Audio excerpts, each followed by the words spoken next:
Hello Zero Books readers and viewers. In this video, I'll consider Gilles Deleuze's 1990 essay, Postscripts on the Societies of Control. Along the way, I'll take an excerpt from the end of history and consider whether we are perhaps going beyond the society of control, not by breaking free from it, but by being broken by it. Is there anyone left to control?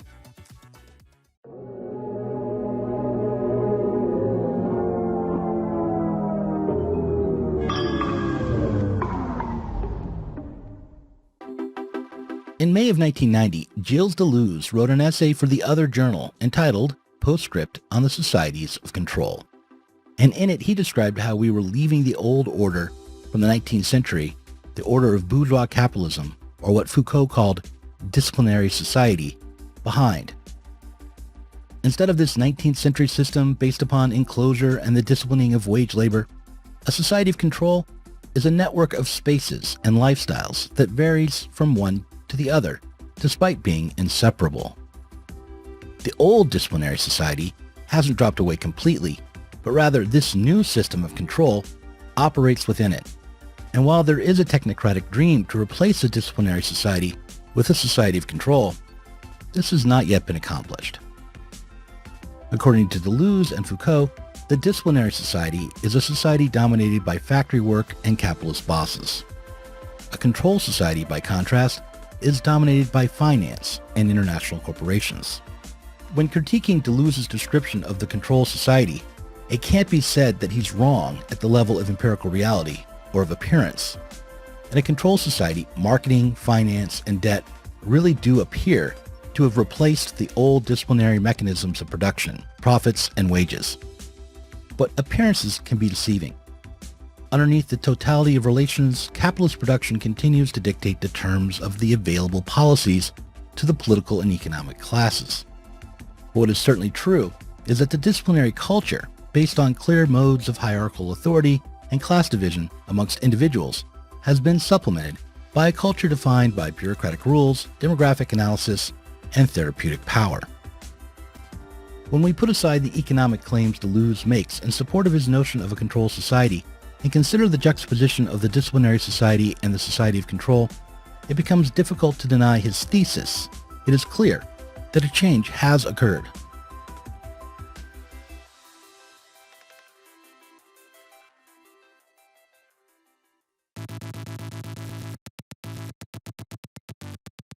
If you enjoy these videos, you should click on the subscribe button and click that bell.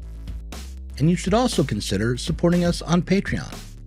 Patrons get access to our behind-the-scenes parrot room discussions, where we let our hair down, dish out gossip, or go into the weeds on topics such as the tendency of the rate of profit to decline, imperialism, and the critical theory of Bernard Morton Capel.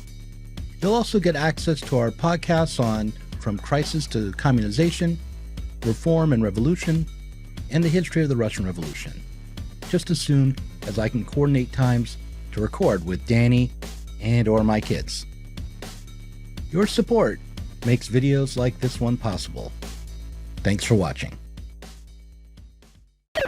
One easy way to understand the difference is to consider how popular culture has changed. Before the internet, in a time where there were 3 or 4 television networks and people read newspapers, there was a monoculture and power operated from above. For instance, in the world of comedy, if you wanted to build a mainstream career in America, there was just one place to go, namely The Tonight Show. Today, there is no such place to go, and hardly any such thing as a mainstream career. Instead, comedians compete to develop their own platforms online. They compete for relevance, attention, and Patreon dollars. Today's entertainment world is less hierarchical, less centralized, but it is as controlled by corporate interests and the state as network television ever was, even though today, everyone can be their own YouTube star. Or as Deleuze put it in his essay, in 1990, the hospital system, the norm that medical care was given in a central enclosed location, was challenged by the emergence of neighborhood clinics, hospices, and daycare. Deleuze warned that these new mechanisms might create a sense of freedom, but thought that the new, more pervasive and integrated institutions of medicine were also mechanisms of control that were equal to the harshest of confinements. One of the consequences of the move from a disciplinary society to a control society is that rebellion has become even more difficult, especially during a crisis. In the end of history, the Afabunga Bunga gang noted that during the pandemic, organizing for working class power became even more difficult because despite how obvious class inequity became, despite how workers were asked to put their lives at risk in meatpacking plants or Amazon warehouses, while the managers and owners stayed home, the need for control and order on even the most personal level could hardly be denied.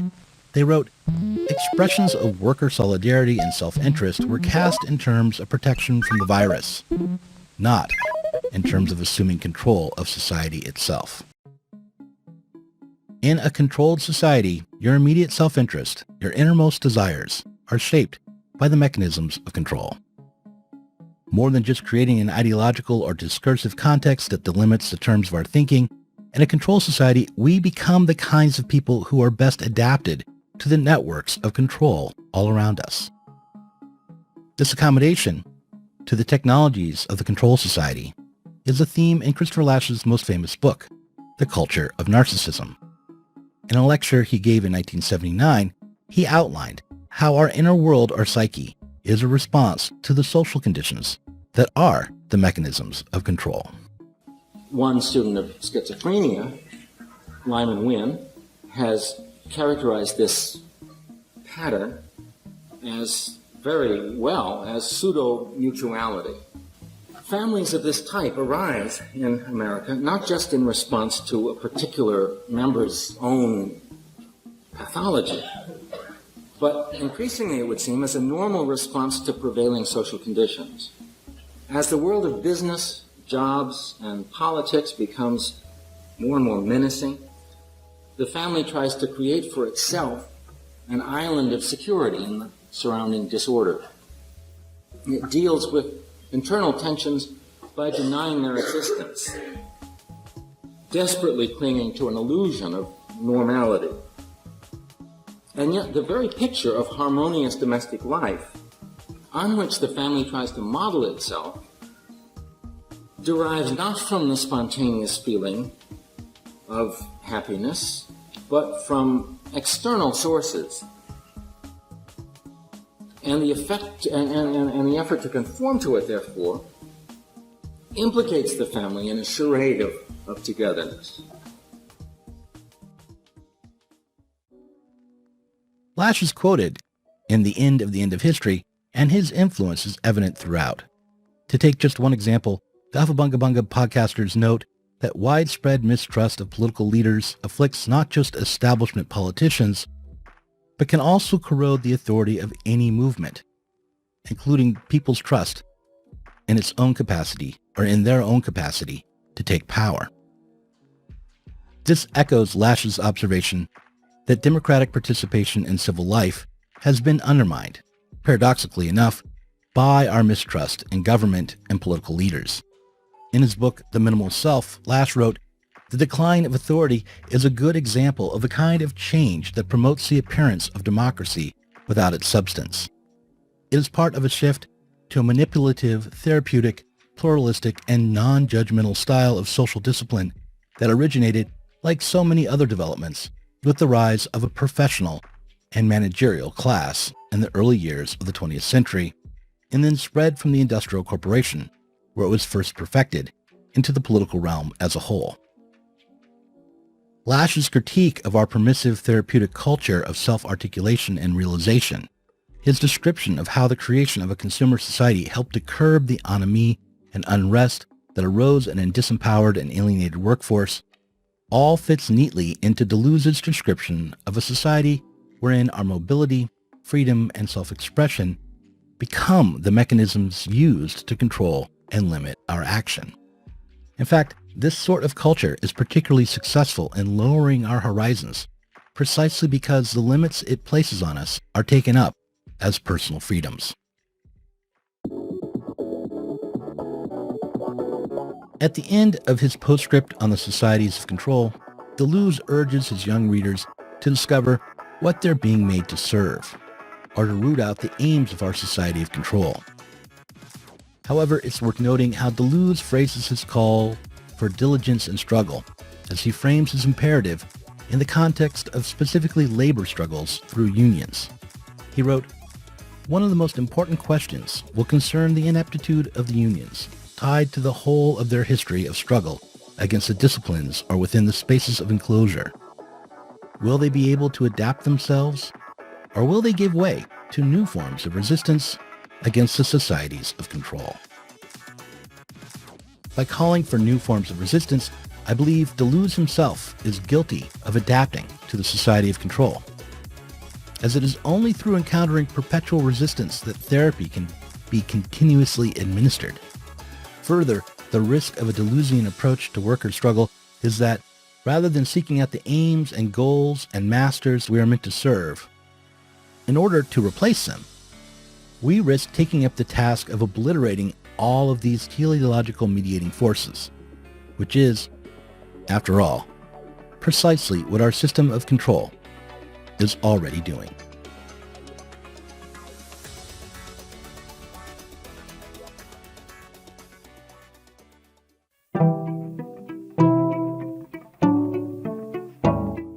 Thanks for watching this Zero Books video. If you enjoyed it, subscribe to this channel and click on the notifications bell so that you'll be alerted whenever we release a new video.